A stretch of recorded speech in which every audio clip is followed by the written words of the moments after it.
ஸ்டாலின் அவர்கள் அங்கே அந்த அடக்குமுறையை சந்தித்த போது விஜய் அவர்கள் பிறந்த வயது 1.5 என்று சொல்கிறார். 26 ஆட்சிக்கு வந்தால் திராவிட முன்னேற்ற கழகம் ஸ்டாலின் அவர்கள் முதலமைச்சராக போகிறாரா, உதயநிதி ஸ்டாலின் முதலமைச்சராக போகிறார்? 1.5 வயது இருந்த விஜயனுடைய அந்த தினத்தில் உதயநிதி ஸ்டாலின் வயது என்ன என்று நீங்கள் சொல்லுங்கள். பிறக்கவே இல்லை. இது எதற்காக நான் சொல்லுகிறேன் என்று சொன்னால், சில விஷயங்களை நீங்கள் புரிந்து கொள்ள வேண்டும் அருமை தோழர்களே. இன்றைக்கு அன்பு தம்பி நமது விஜய் அவர்களுடைய இயக்கத்திலிருந்து வந்தவர் சொன்னார் 15% வாக்குறுதிகளை மட்டுமே நிறைவேற்றி இருக்கிறார் என்று சொன்னார்.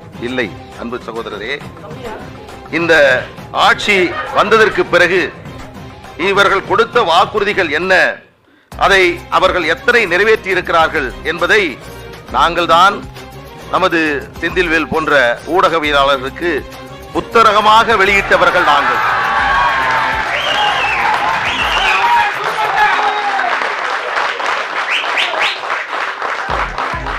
விடியல் அரசு என்று சொன்னது திராவிட முன்னேற்ற கழகம். விடியல் எங்கே என்று நாங்கள் கேட்டிருக்கிறோம். இதில் திமுக நிறைவேற்றாத தேர்தல் வாக்குறுதிகள் என்று நாங்கள் பட்டியலிட்டிருக்கிறோம். 505 வாக்குறுதிகள் கொடுத்திருக்கிறார்கள். அவர்கள் நிறைவேற்றியது வெறும் 66 வாக்குறுதிகள் மட்டுமே.